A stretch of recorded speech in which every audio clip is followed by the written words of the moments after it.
So I recently made the discovery of the film Inner Sanctum from 1948. It's a black and white crime noir film.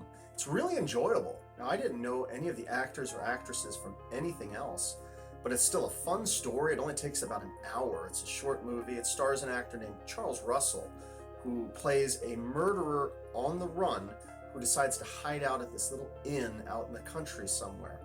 I like this actor, Charles Russell. He's got this like Kevin Spacey vibe to him, one of those quiet, soft-spoken, but creepiness to him, as he is basically on the run, trying to stay hidden, while meanwhile, all the characters that are staying at this inn are talking and trying to figure out, whoa, there was a murder that took place. Who did it? When did it happen? And I love seeing how it resolves. The thing about this film is it reminded me of Shadow of a Doubt, the Alfred Hitchcock film, which kind of had a similar principle. There's this character. Did he do the murder? Well, everybody sort of thinks he did, and he's on the run. Yeah, you read a lot about fellas getting picked up at night nowadays. First thing, they knock the driver over the head, take his money, car, away they go. So the introduction to the film is interesting. It takes place on a train. There's a woman passenger who's sitting next to this mysterious old man, played by Fritz Leiber Sr., and he's just like staring at her. It's kind of weird, but this guy apparently has the ability to see the future. He starts making statements about, the train's going to stop soon, or the lights are going to go out, and so on. And we're not really sure what's going on, and she is about to get off the train, but the old man warns her. It's like, wait a minute, let me tell you a story first. I could tell you of a forceful woman. She knew what she wanted and thought she knew how to get it. Sounds like me. She was warned of some danger? Yes. She was on a train. She was warned to stay on it, but in one ear, out the other. As the train pulled into the town of Clayburg, it was after 9. And then makes a sequence over to the actual story, where we see this character, Harold Dunlap, is played by actor Charles Russell, and he's on the run from the police. He's just killed his wife and kind of dumped her on the back of a train.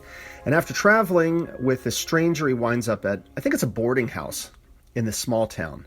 He goes to his room to sleep. He just kind of settles into his environment, trying to stay out of the way. They figured she was killed about 5 hours out of Seattle, somewhere near Lunstown. Maybe even right here in Clayburg. Trouble is, no one got off the train in Lunstown, or here. And she must have got off the train, because the soles of her shoes were wet. No one else on the train had wet soles on their shoes. So the police are stuck. No one saw her get off, huh? No. And what's more important is, no one saw anyone else leave the train.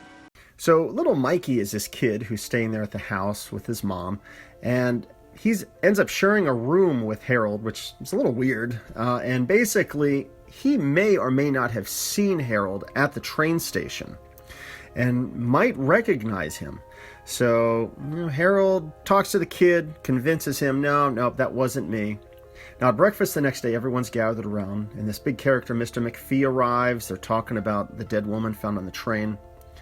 And Harold goes to talk to Mickey about it and tells him that he should just run off and hide. He needs to get this kid basically off his case. Now, Mary Beth Hughes plays the adorable Jean Maxwell, who is this young woman who's got clearly a romantic interest in Charles. And she's going on and on about how her man did her wrong, and then speculating about this woman who had died on the train. All the while, this Harold character's there, silently listening. And he makes weird comments to her, like, "You're very pretty when your lips aren't moving." I mean, that's cold, man. But the people at the house, they continue to speculate. They don't know about this Harold guy. He seems suspicious, especially this young Mikey character. And soon Harold is on the run again. And I don't want to give too much of the detail away, but, the question is, will little Mikey figure it out, put two and two together? Will he spill the beans? Is, Harold going to kill this kid? Well, you got to watch the film to find out. And also, What was the deal with that mysterious old guy on the train at the beginning of this story? Well, you have to watch the end because it's got this fun Twilight Zone style twist I really enjoyed.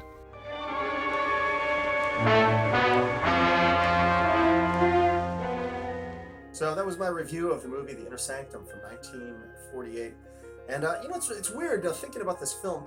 I don't exactly know, why was it called The Inner Sanctum? It's like, okay, what was that all about? It should have just been called Killer on a Train or Killer on the Run or something like that. I don't know. Same thing with the movie poster. It's got like this tiki mask face to it. I'm like, what's that all about? But still, it's a great film. Check it out.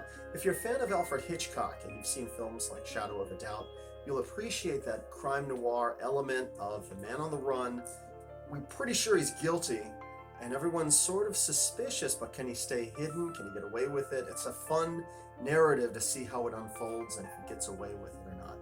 And Charles Russell in the lead again does a great job, and this one's worth checking out.